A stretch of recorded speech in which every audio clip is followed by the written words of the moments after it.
చరణ్ టీవీకి స్వాగతం. సన్నబియ్యం పంపిణీ చేసిన ఎమ్మెల్యే సంజీవరెడ్డి. మెదక్ జిల్లా పెద్దశంకరంపేట మండలంలో పేదలకు సన్నబియ్యం పంపిణీ కార్యక్రమానికి నారాయణఖేడ్ ఎమ్మెల్యే హాజరయ్యారు. అంతకుముందు ఎర్రకుంట సమీపంలో నూతనంగా బోరుబావికి శంకుస్థాపన చేశారు. ఈ సందర్భంగా ఆయన మాట్లాడుతూ కాంగ్రెస్ పార్టీ అంటేనే పేదల పార్టీ అని, పేద ప్రజలకు ఉచితంగా సన్నబియ్యం పంపిణీ చేసి మరొకసారి రుజువైందన్నారు.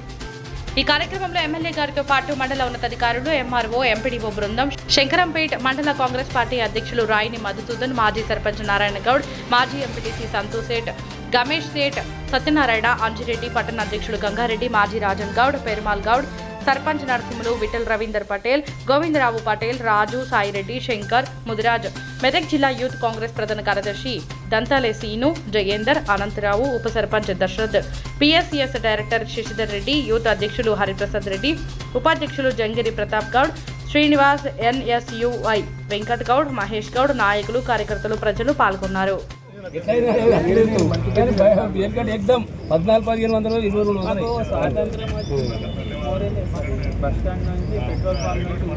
మీరందరూ కలిసి బస్ స్టాండ్ ఒకటి డబ్బులు దింపేది ఫస్ట్. నేను చెప్పిన ఆల్రెడీ డిఎం చెప్పిన పోలీస్ కంప్లైంట్ ఇవ్వను. వాళ్ళకి కిరాయి తీసుకుంటున్నాను కదా, ఆఫీసులో విషయం అని చెప్పిన నోటీస్ తీసేస్తారు. దీని ఒకదానికి బస్ స్టాండ్లో సీసీ రోడ్ సీసీ చెప్తారు.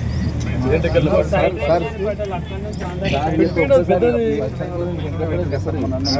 గుర్తు చేయడం వాళ్ళ ఫండ్స్ ఉంటాయంట. మన గవర్నమెంట్ అప్పుడు అది మనకు బస్ స్టాండ్ కావాలి. ఇప్పుడు